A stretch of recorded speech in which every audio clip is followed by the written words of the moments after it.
کی وہی کا پابند ہوں.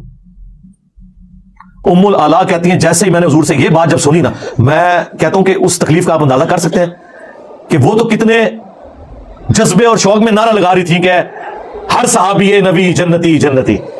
ہاں، ہر صحابی نبی جنتی جنتی، سب صحابیان نبی جنتی جنتی، آلیان نبی جنتی جنتی، اے حسن حسین نبی جنتی جنتی، اور ابو سفیان نبی جنتی جنتی، اے معاویہ نبی جنتی جنتی، خائف کبریا معاویہ، عاشق مصطفیٰ معاویہ، زاہد و پارسا معاویہ، ہو کرم ہو عطا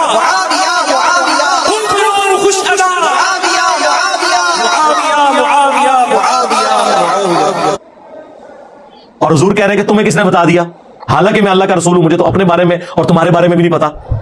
ام العلا کے الفاظ ہیں اللہ کی قسم اس کے بعد میں نے کبھی کسی کے لیے نہیں کہا کہ یہ جنتی ہے.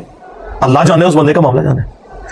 پھر کہتی ہے کچھ دن بعد مجھے خواب میں نا ایک پانی کا چشمہ دکھایا گیا بڑا خوبصورت، حضرت عثمان بن مظعون.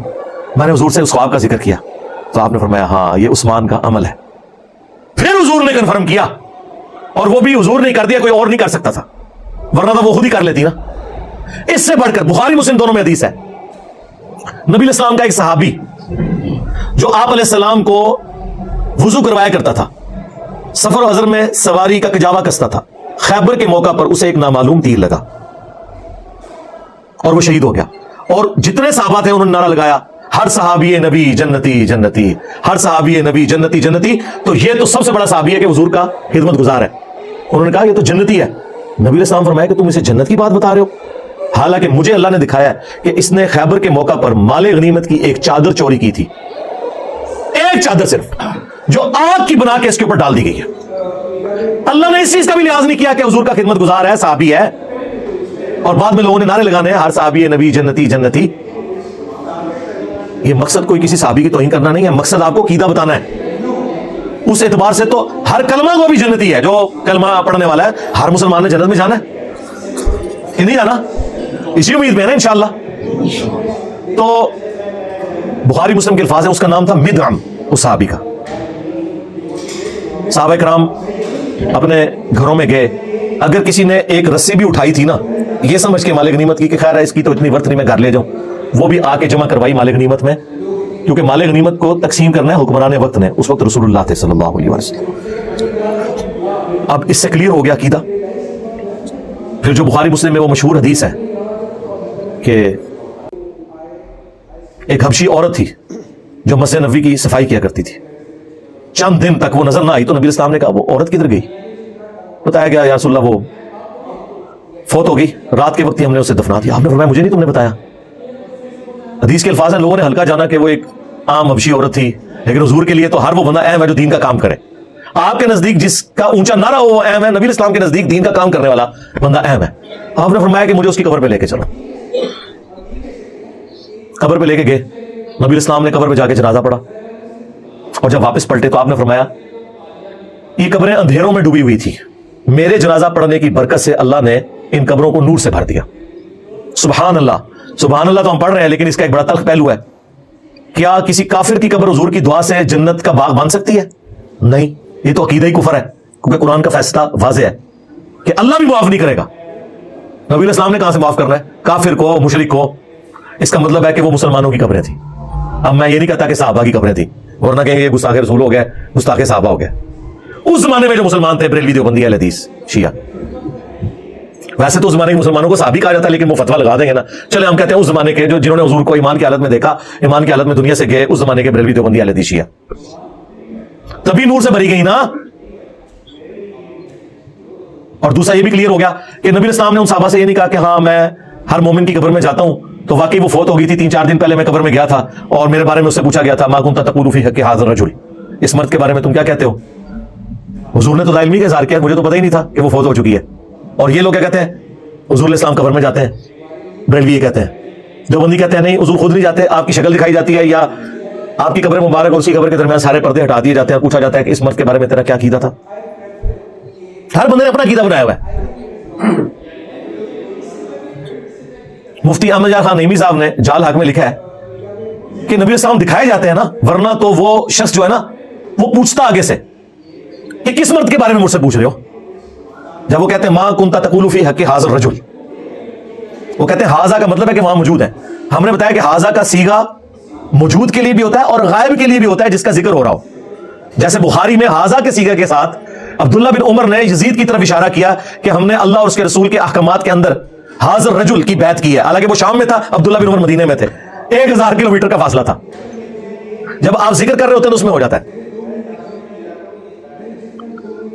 اور یہی وجہ ہے کہ مومن جب جواب دیتا ہے وہ کہتا ہے ہوا محمد رسول اللہ, وہ یہ نہیں کہتا ھذا محمد رسول اللہ, وہ پھر تھرڈ پرسن کے صیغے سے جواب دیتا ہے. وہ کہتے ہیں مفتی صاحب کہ نہیں دیکھیں یہاں ہونا چاہیے تھا کہ وہ بندہ پوچھتا کہ کس مرد کے بارے میں پوچھ رہے ہو. اگر وہ یہ کہتا نا تو آپ کی بات کلیئر ہو جاتی. تو سرکار ہم نے ایک حدیث ایسی دریافت کر لی ہے مسند احمد میں جس میں الفاظ ہیں ای الرجل, وہ مردہ پوچھتا ہے کہ کس مرد کے بارے میں پوچھ رہے ہو. جو الفاظ ہیں نا بخاری کے, اس مرد کے بارے میں تم کیا کہتے تھے, تو آگے سے پوچھتا ہے کون سا مرد. مفتی صاحب کا مسئلہ ختم. تو پتہ فرشتے کیا کہتے ہیں الذی بعث فیکم, اور یہ الفاظ ابو داؤد میں موجود ہے. ہم اس مرد کے بارے میں پوچھ رہے ہیں جس کو اللہ نے تمہارا نبی بنا کے مبعوث کیا ہوا تھا, جو شخص تم میں مبعوث ہوا تھا. تو کہتا ہوا محمد رسول اللہ صلی اللہ علیہ وآلہ وسلم.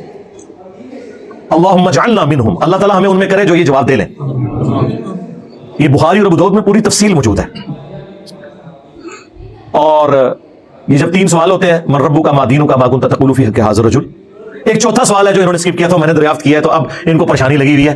ایک چوتھا سوال بھی ہوتا ہے جب مؤمن جو ہے نا جواب دے لیتا ہے نا, تو اس سے فرشتے پوچھتے ہیں کہ تجھے کیسے پتا چلا, تو وہ کہتا ہے میں نے اللہ کی کتاب پڑھی تھی اور رسول اللہ کے نبی ہونے کی تصدیق کی.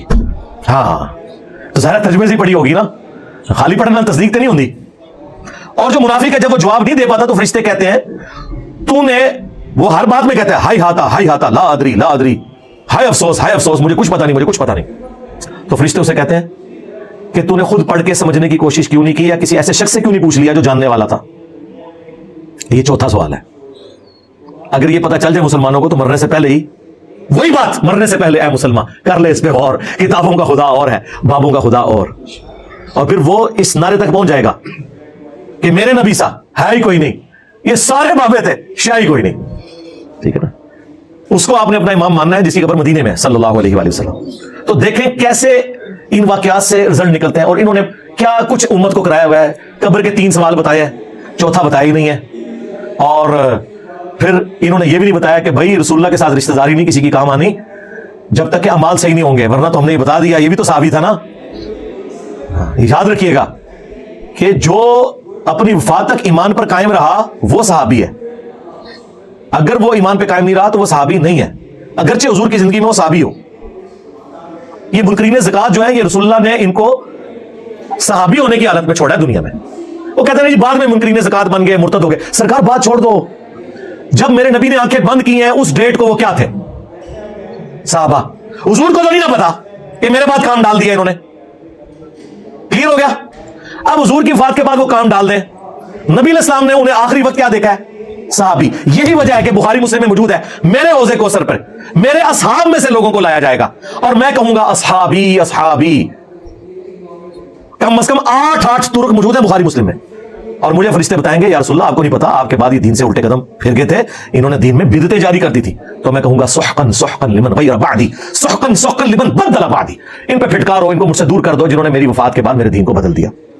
عبداللہ ابن ابی ملیکہ تابعی کہتے ہیں اس حدیث کے ساتھ, اے اللہ ہم تجھ سے دعا کرتے ہیں کہ تیرے نبی کی وفات کے بعد ان کے دین سے الٹے قدم نہ پھریں, آمین. اللہم من احییتہ منا فاحیہ علی الاسلام ومن توفیتہ منا فتوفہ علی الایمان.